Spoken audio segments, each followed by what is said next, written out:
right. Thank everybody for coming. My name is Kelric Johnson. I am one of the Sunday school teachers here at Temple. Pastor is teaching the new members course right now. I guess you guys know that for the last few weeks, and I've been asked to fill in. I'm as nervous as I could be, so you'll have to, I'm not used to an audience this big. My little Sunday school class is a lot easier to connect with, but a little bit about me. I am my wife, Jeanette Johnson. Everybody pretty much knows us. We've been here for 16 years. I can see her, so you'll see me swing and look at her a lot because you guys scare me. We've been here at Temple for 16 years. We've got 4 kids, 2 now out of the house. 1 is scheduled to be out soon, graduated from college. He'll be getting married in January. And I've got a daughter who's still left at home. Traditionally, my class started as the empty nesters group, but as many of you know, empty nest is relative because you send them out and then they come back, and then you send them out again and they come back some more.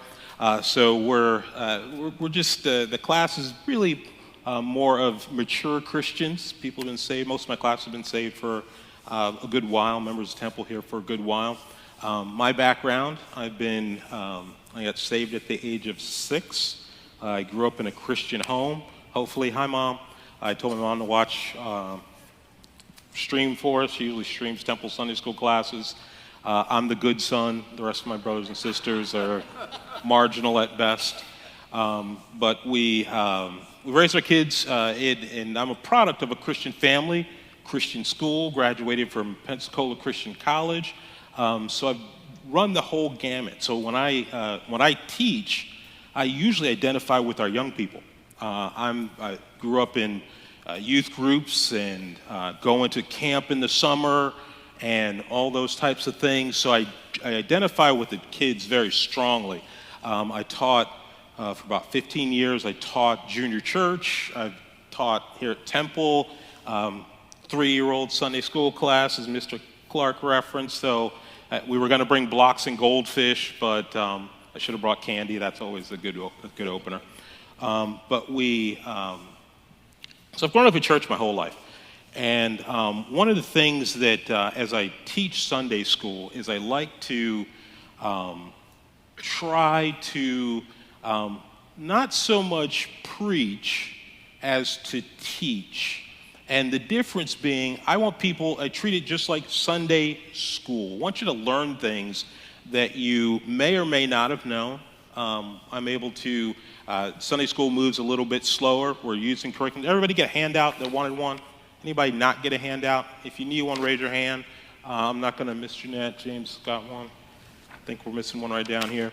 My goal is to make it through this. Of course, I feel like I've been called up from the minor leagues. I never taught pastor Sunday school class before, so I went ahead and this is the curriculum that we're working through. I had the option whether to teach something different or stick with what we were doing, and this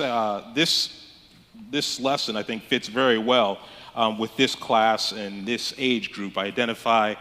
At some point, you realize that you're not a kid anymore.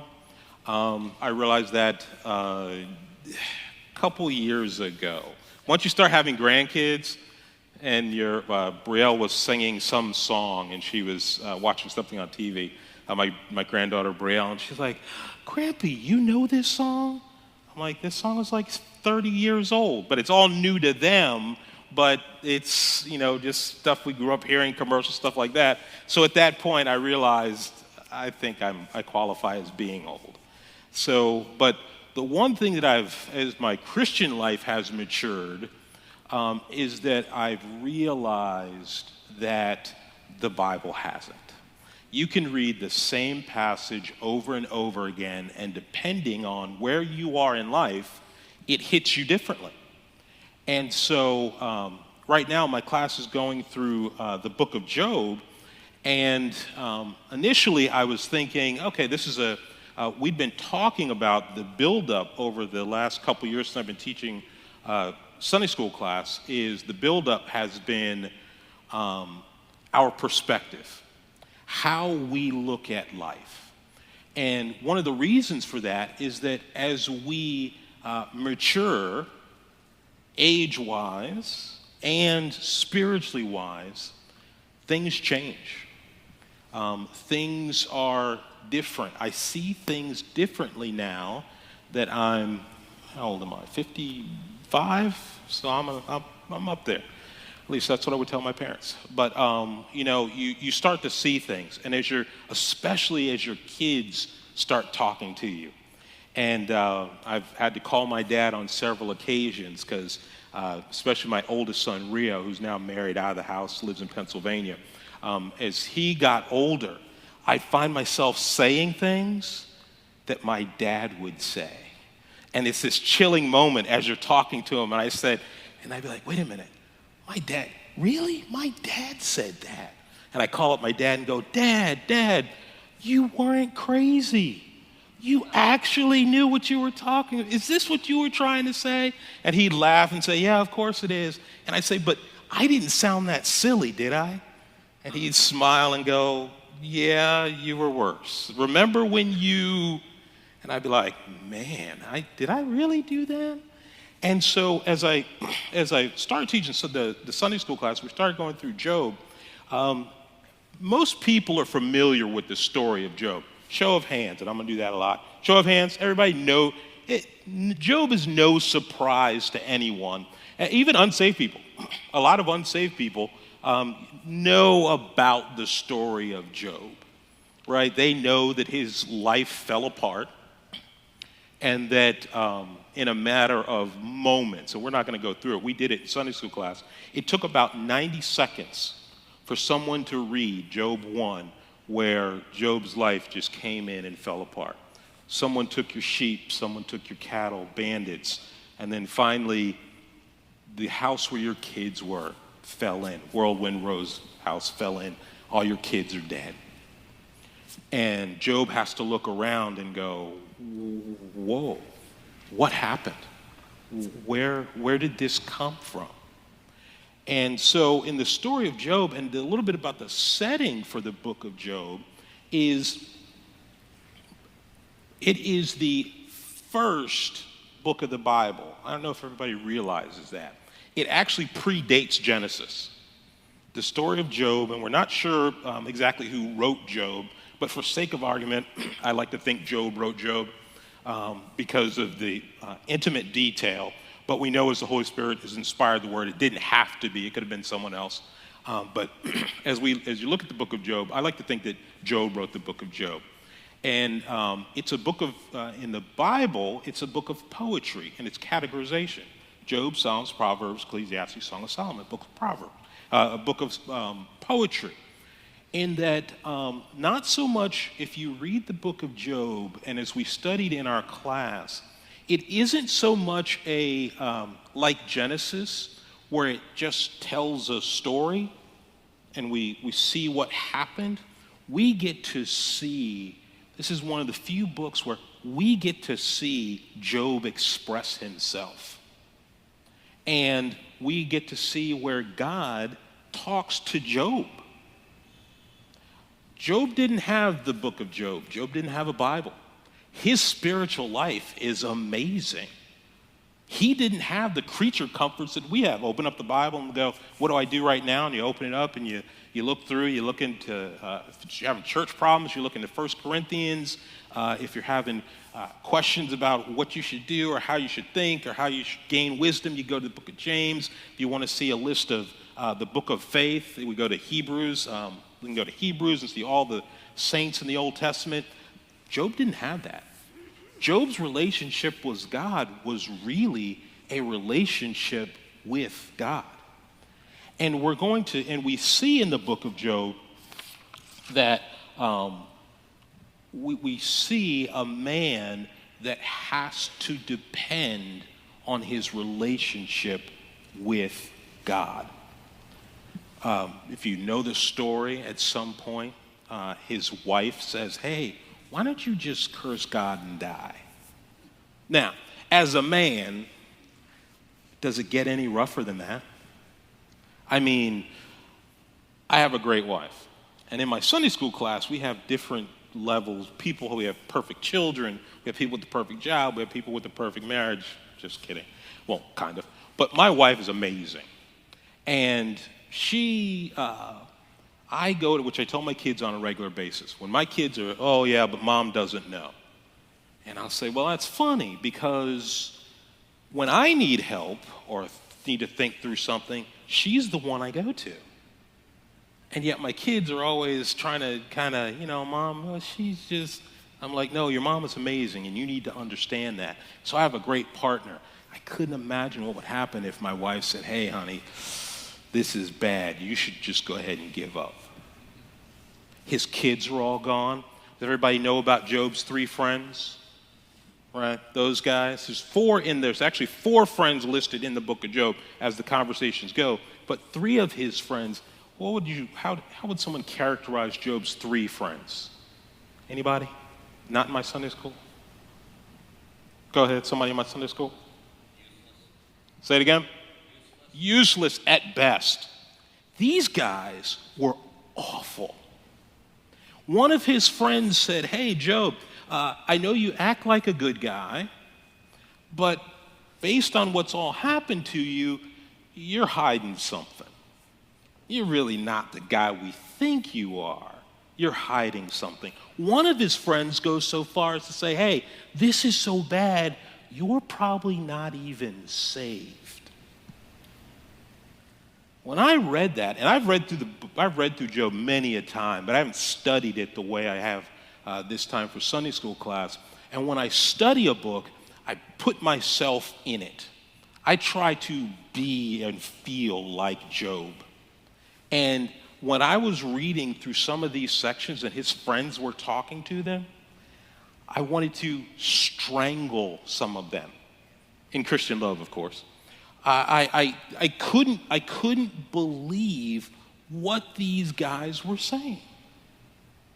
Now, if you're Job and you're being attacked and you don't know what's going on, the benefit we have from looking at the book of Job is what? What's one of the benefits that we have when we read this story? Anyone? We know the end. We know the end, but we also know something else, even better than the end. Job didn't do anything. We know the beginning. Yeah. Job wasn't doing anything. He was living his life. He was being godly. He was being upright. And we see this peek into or behind the scenes. My wife doesn't like stories, movies that jump around in time, where they show the beginning and they'll show something in the middle, then they'll go back and tell the back scenes and all that kind of stuff. I love those movies because you got to figure it out, and then in the end it all wraps up. Well, when we read the book of Job, we see what happened. Satan comes in the presence of God, and God says, hey, Satan, what you up to? Satan says, well, I've been just hanging out in the air, going to and fro, trying to figure out, basically trying to cause chaos, because that's what the devil does. And God says, hey, have you seen my servant Job? And Satan goes, yeah, I know about him. But, he's only righteous because you protect him. And more importantly, he's really only righteous because you give him a lot of good stuff. There's lots of perks that come with being a godly man, as Satan would have you believe. And God says, no, he's a solid dude. This guy is the real deal. And if you're Job, you don't know any of this. You don't have the benefit of the book of Job. You're just living your life, and all of a sudden, life starts falling apart. And we have to remember that ultimately, that is character. When you don't know what's going on, that's when we really see what we're made of. So Job, he goes through, and there's this conversations back and forth with his friends and what's going on. And Job tells them, hey, fellas, I really didn't do anything wrong here. I don't deserve this. It's just, I don't know, but, and he talks to them about God. We see his friends reveal what they think about God. And we're going to see this as we start in our lesson. Roman numeral 1, it says, if you're filling in the blank, it says, God's mercy for Job's friends.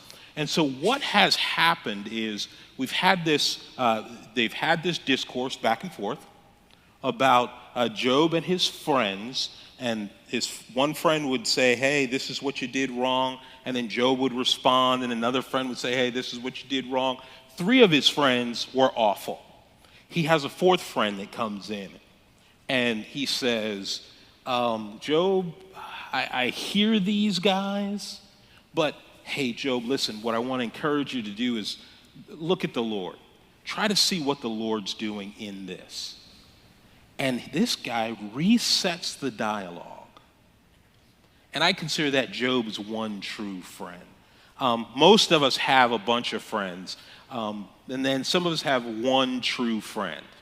I've got one. His name is John Stotzenberger. And we met in college, and we've been friends ever since. And he was the guy that would say, hey, Kelric, that's a bad idea. And I'd go, no, John, you don't understand. And then he would say, no, Kelric, trust me, I understand. This is a bad idea. And then I'd continue to ignore his terrible advice as a friend because he doesn't understand. And then when it's all said and done, it worked out just like John told me it would. And it was a bad idea. And then when I come back and say, hey, John, you were right, that was a bad idea, he'd smile, put his arm around me, go, I know, but here's where we should go forward. Here's how you should think about this. Here's how you should. The one true friend, and a lot of times it's your spouse. If you have a good relationship with your spouse, my wife doesn't say I told you so too often, but she will say, hey, sweetheart, maybe you should think about this. Maybe you should think about that. And that was Job's 4th friend. And right after that, in the story of Job, God speaks. God comes down. That's where we're going to pick up our story. God comes down, and he sets the record straight. He speaks. All the friends are right there. He comes in a whirlwind. We don't know if he was physically there. We just heard his voice. But it says he speaks out of the whirlwind. So I think it was kind of like very similar instance when you picture the burning bush, the story of Moses and the burning bush, where God speaks out of the bush. God speaks out of this whirlwind, and he talks to the setting. Now, imagine where Job is, right? Job's health is falling apart. Does anybody know where Job probably is at this point in the story or his life? Anyone? Job, we see in the earlier part of Job, is sitting in ashes, which we would think of as like the city dump, scraping his sores with a piece of pottery. He's got these blisters and boils from head to toe.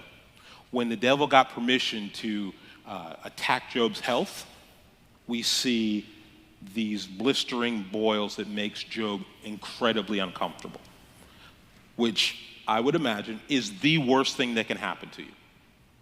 Because Satan had everything at his disposal. He could cancer, any disease you could think of, Satan had permission to use on Job. And this is what Satan picks for Job. So he's in total discomfort. His physically looks a wreck. All of his stuff is gone. Most of his friends have turned against him. And it's time for God to show up. And boy, does he show up. We look in Roman numeral 1, I said, was God's mercy for Job's friends. Let's turn to Job chapter 42. Job 42.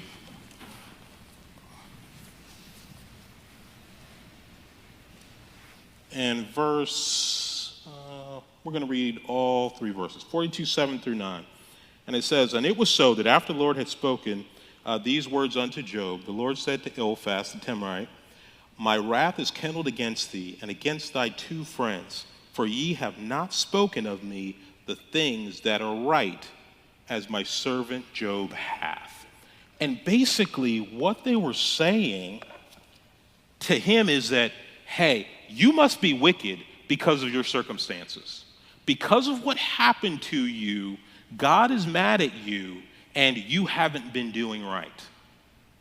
Has anybody been in that spot before? Where your good was ill spoken of?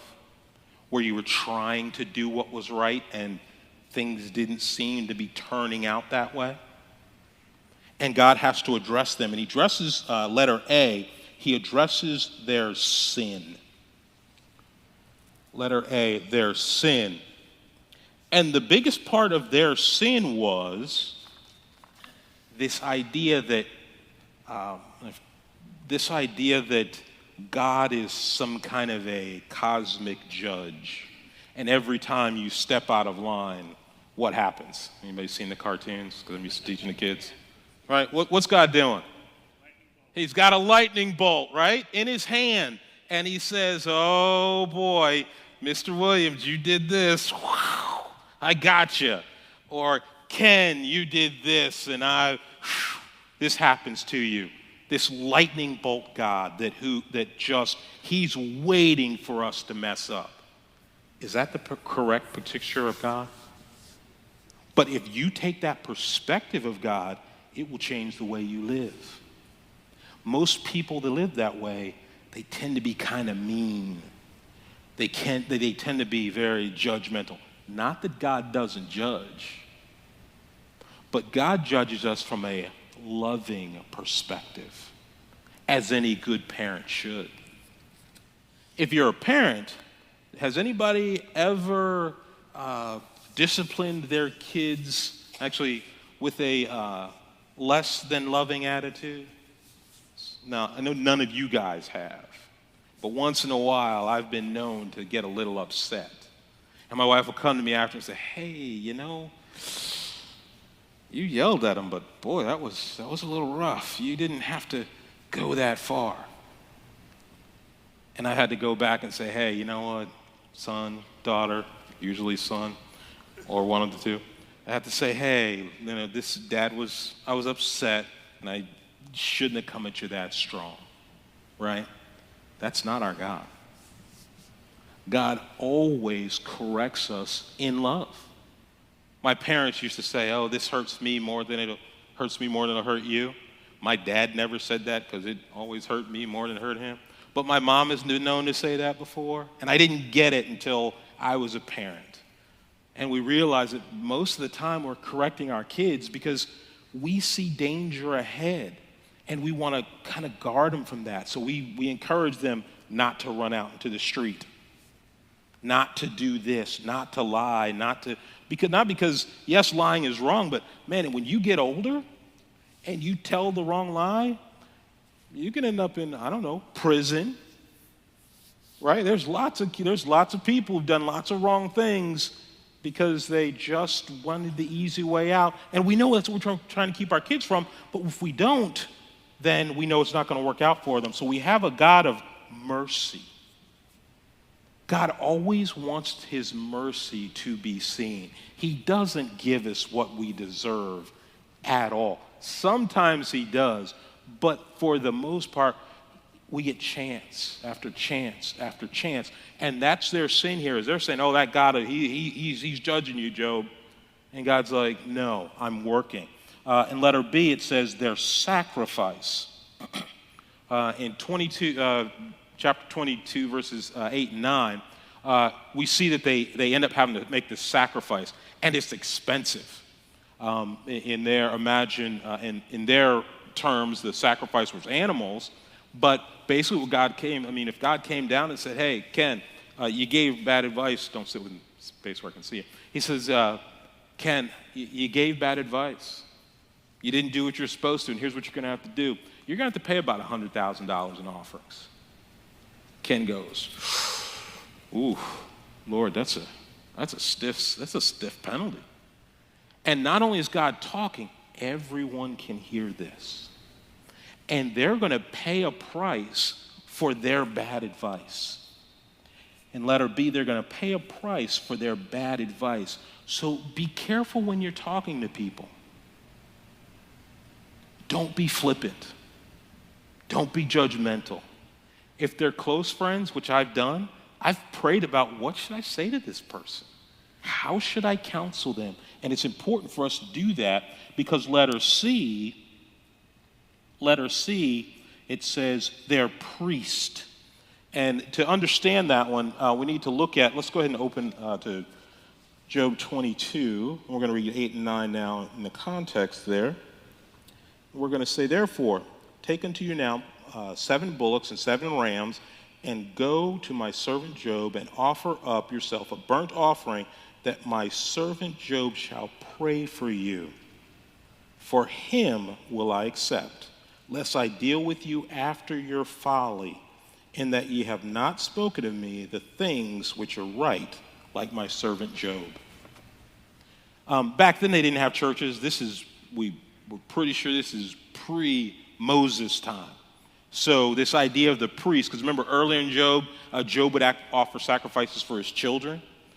This idea here of being their priest is that they needed someone to stand for them.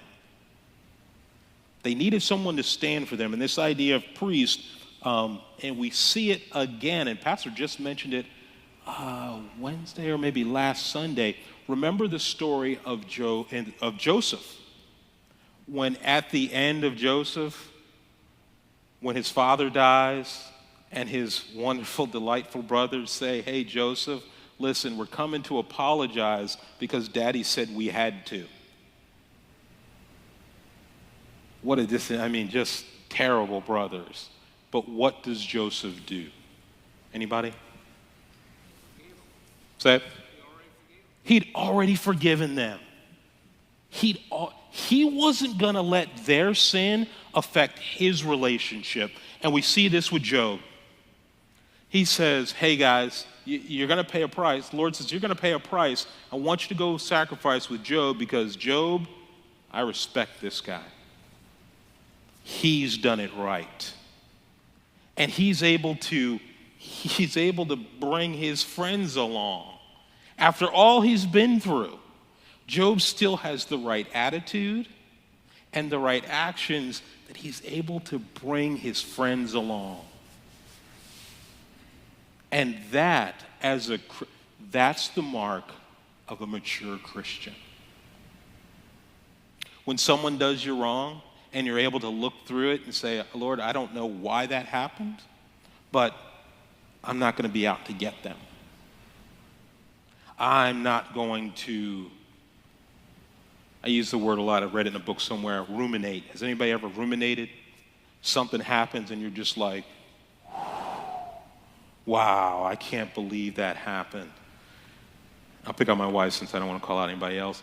My wife she said that. I can't believe she said that. I don't know why she would say that, but boy, when she comes back home, I'm gonna tell her, I'm gonna lay her out because of this, and then remember, she did that 2 years ago. That's coming in too, right? I spend all this time wheeling, and I'm ready for it. She comes in the door and she says, "Hey, sweetheart."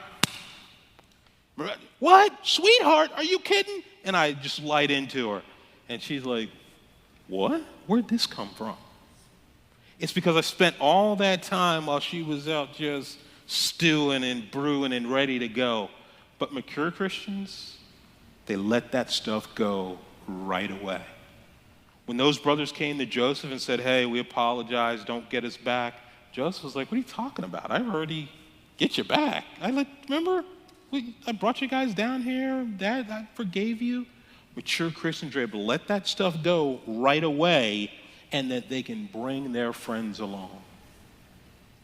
And how you hold that stuff in your heart towards anyone. It could be your spouse. It could be your kids. I've had my sons pull off some pretty crazy stuff. And some of you probably remember some of the crazy stuff my sons have done. Especially, is Dr. D here? I'll see Dr. D. He could tell you some stories. And by the time they get home, and I'm ready to light into them, I'm not the sparkling example of Christian parenthood that I should be. That shows my maturity, not theirs. Roman numeral 2, we said Roman numeral 1, we saw God's mercy. Roman numeral 2, God's grace. God's grace for Job's family. God's grace for Job's family. And I'm going to hit these we're doing good on time. I'm going to hit these pretty quick because this is a section of Job that everyone knows. That when you read Job, you usually read Job chapters 1 and 2, which he loses all his stuff. In Roman numeral 2, in chapter 2 in Job, that's when Satan goes back before God and gets permission to attack Job's body. First he attacks his stuff, then he attacks his body, and then there's this discourse through most of Job, and then, especially when you're preaching or hear a message on Job, then it jumps to Job 42. And in Job 42, God has spoken, he's talked to his friends, he's addressed Job, and then God sets the record straight. And this is where we see in letter A, in verse 10, we see his physical blessings. Physical blessings. Job gets his health back. So that's restored. Letter B, we're going to read this one. Go to Job 42:11. We get his spiritual blessings. Spiritual blessings. In verse 11, then came there unto him all of his brethren and all of his sisters and all they that had been of his acquaintance before, and did eat bread with him in his house, and they bemoaned him and comforted him over all the evil that the Lord had brought upon him. Every man also gave him a piece of money, and everyone an earring of gold. I would love to know how long this took. We don't have a record of how, it doesn't say, on December 31st, Job's life fell apart, and then 2 years later, everything was okay. We don't know how long the time frame here. But look at what that says in verse 11. It says, and then came unto him his brethren and his sisters and all that had been his acquaintance before. Where were those people while Job was in the dump? We criticize his three friends, as horrible as they were. There was a fourth that came, so his four friends that actually came to him. His three friends actually came to him and sat with him in the dump. Where were all these other people? As far as we can see throughout this discourse, nowhere. So when you say Job faced this alone, Job really had to face this alone. And that isn't easy. And yet he does, but we see in letter B that the spiritual blessing, the spirit around him, the people, because God has spoken, so I think everybody's like, oh, wow, Job really didn't do all this bad stuff. There's no wickedness hidden. Hey, let's go out and support Job. Anybody have friends like that? They always show up after the fact. After they find out, Kelric, we knew you were okay. We knew you were we knew you didn't do anything wrong. And does Job get upset with these people when they come? Still, Job has the right attitude. Because I'd be like, I got two brothers and a sister. If I'm down in the dumps, I'm scraping my boils, my life is falling apart, they don't bother to call, don't bother to contact me. God steps in and says, hey, Kelric's a good guy. And then my brother Dariel calls me and says, hey, Kel, how you doing, man? Oof, really? Dariel, where were you when I was hurting? Where were you when we don't see that in Job. He gets his spiritual blessing back. He is able to shine spiritually. Letter C, his material blessings. This is what most people focus on when they read the story. Job got all his stuff back. God gave all of his stuff back and more. Basically doubled everything he had. His children, I had somebody ask me after class, what about his children? How come he had 7 kids and he got 7 more? We use that principle to establish that even though he had 7 kids and they've passed, they're in heaven now, he gave them 7 more, so he has a total of double, 14 kids. The sanctity of life is one of the passages. It's one of the passages that we use for the sanctity of life. God doesn't consider them gone. They're dead, but they're not gone. So he got his 7 kids back, and some people would slyly say that was Mrs. Job's punishment. 7 more kids, just like that. I won't say anything, Mrs. Scott. But 7 more kids just like that, right? That's a lot of kids. And 3 daughters. And 3 daughters. Because girls, as I've learned, I can have a brood of boys, but girls, that's a lot of work. And then they were beautiful girls. So Job had to fight off son-in-laws at some point too, but we won't go into that. So he got his material things back. He got his familiar blessings back. Letter C was material. Letter D was familial. Familial. That's it. Familial blessing. He got his family back. And we can see that he blessed his kids like he blessed the other ones, and that's important too. But so everybody's pretty familiar with the story of Job and getting his stuff back. But I want to close with Roman numeral 3, God's grace for believers. God's grace for believers. That's us. We on a regular basis experience God's grace. And that's why in my Sunday school class, I try to always get people to focus on perspective. Because we get God's grace on a regular basis. But if you don't have the right spiritual perspective, the right spiritual thinking, you'll miss a lot of what God does. Because if you get self-centered, it's very easy to say, God, why did this happen to me? And we become very self-centered. Even to the point, has anyone ever had someone say, hey, this looks bad, but here's the very common phrase, silver lining. Here's something good that's coming out of it. Here's where the Lord is working. And we go, you don't understand. That's so simplistic. No, that's the point. God is constantly at work around us. And if we could see what God is doing, we would do what God is doing. Have you ever had to make your kids take bad medicine? Robitussin, when I was a kid, was just absolutely vile. It's like, could they make a medicine that tastes any worse than that?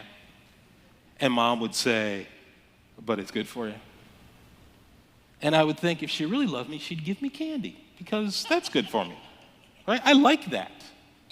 The doctor never says, hey, listen, tell Kelric to take 2 Reese's peanut butter cups and call me in the morning. Right? I'd be a fan. I'd eat 3 or 4. And I would be wonderful. But would it really heal me? Would it do anything for me? No. And that's what we have to remember.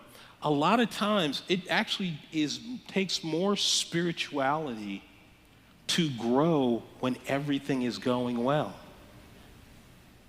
Because when everything is going well, what do we think? Anybody? Everything is okay.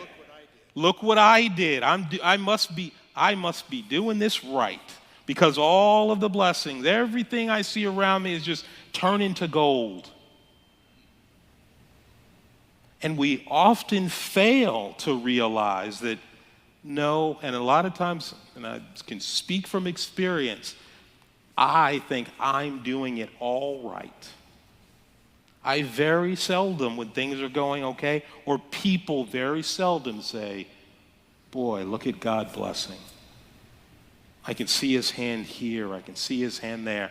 And when things go wrong, one of the first things we do is go, God, why are you doing this to me? Why? I don't understand. You shouldn't. I've been a Christian for 50 years. I go to church every Sunday. I'm there Sunday morning, Sunday night, Wednesday night at revival. I'm doing all these things right, and you let this happen. And God says, that's because I'm trying to grow you. And God grows us from the inside out, not the outside in. And that's what we see in the story of Job. Even a great servant, he tests some more. And we see at the end of Job that he held it together. He had forgiven his friends. He was still doing what was right, even when it was hard. And that's the lesson that we have to learn. It's not an easy lesson, but if you're going to be a mature Christian, if you're going to grow to the next level, that's the type of lesson that we have to learn inside our hearts. Let's pray. Dear Heavenly Father, we thank you for this day, Lord. We thank you for what you've done for us. We thank you for the story of Job, Lord. We thank you for this example of a servant who wants to please you, who did everything that he was supposed to, Lord. Even though he struggled sometimes to understand why, he definitely understood who, Lord. He knew who you were, and he never charged you foolishly. Lord, pray that you help us to do the same thing. Pray that you be with us in the services to follow, Lord. Pray that you use them and bless them. Pray that you be with pastors and preachers. In your name, pray. Amen. All right. Thanks, guys. Be back at 10 o'clock.